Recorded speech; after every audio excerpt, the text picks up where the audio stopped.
Hi అండి. Crazy అభి ఛానల్లో ఈరోజు వచ్చేసి ఫిష్ కర్రీ అయితే చేసి చూపిస్తాను. చాలా టేస్టీగా ఉంటుంది. సింపుల్గా చేసుకోవచ్చు. మా సైడ్ అయితే ఇవి గొరసలు అంటారండి ఈ చేపల్ని. ఇక్కడైతే నేను క్లీన్ చేసి పెట్టుకున్నాను. ఇప్పుడు ఎలా చేసుకోవాలో ప్రాసెస్లోకి వెళ్దాము. ఇక్కడ స్టవ్ ఆన్ చేసుకొని కడాయి పెట్టుకొని ఆయిల్ అయితే వేసుకున్నానండి. ఇప్పుడు ఆయిల్ వేడవ్వాలి. ఇప్పుడైతే ఆయిల్ వేడయిందండి. కట్ చేసి పెట్టుకున్న పచ్చిమిర్చి ఉల్లిపాయలు అయితే వేసేసుకున్నాం. వీటిని కలుపుకుంటూ ఫ్రై చేసుకున్నాం.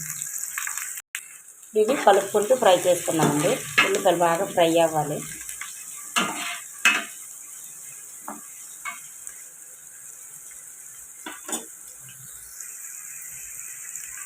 ఇప్పుడు ఉల్లిపాయలు అయితే ఫ్రై అయ్యాయి కదండి. ఇప్పుడు అల్లం వెల్లుల్లి పేస్ట్ అయితే వేసుకుందాం. ఒక పెద్ద స్పూను అల్లం వెల్లుల్లి పేస్ట్ అయితే వేసుకున్నాను. ఇప్పుడు పచ్చివాసన పోయేదాకా ఫ్రై చేసుకోవాలి. అల్లం వెల్లుల్లి పేస్ట్ కూడా పచ్చివాసన పోయేదాకా ఫ్రై చేసుకున్నాను కదండి. ఇప్పుడు టమాటా ప్యూరీ వేసుకుందాం. టమాటా ప్యూరీ వేసుకోవడం వల్ల గ్రేవీ చాలా బాగా వస్తుంది. ఇది బాగా కలుపుకొని టమాటా కూడా పచ్చివాసన పోయేదాకా ఫ్రై చేసుకుందాం. ఇప్పుడైతే సాల్ట్ యాడ్ చేసుకుందామండి. రుచికి సరిపడగా సాల్ట్. టమాటాలు కూడా పచ్చివాసన పోయేదాకా ఫ్రై చేసుకున్నాం కదండి. ఇప్పుడు పసుపు వేసుకుందాం.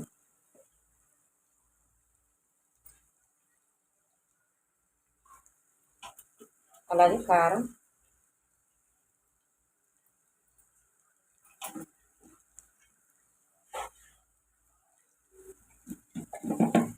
ధనియాల పొడి,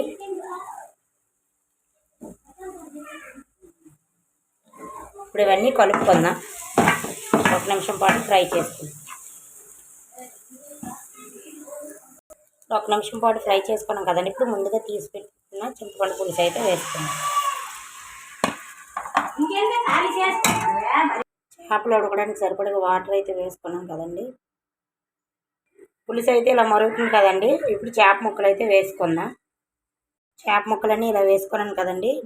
ఇప్పుడు గరిటె పెట్టకుండా చేపలన్నీ కళాయి పట్టుకొని కలుపుకోండి. ఇప్పుడు మూత పెట్టుకొని దగ్గర పడిన దాకా ఉడికించుకుందాం.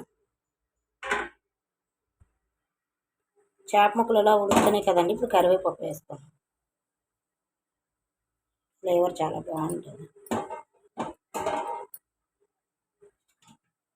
మెల్లగా గరిటెలాగా కలుపుకుంటూ మూత పెట్టుకొని ఉడికించుకుందాం.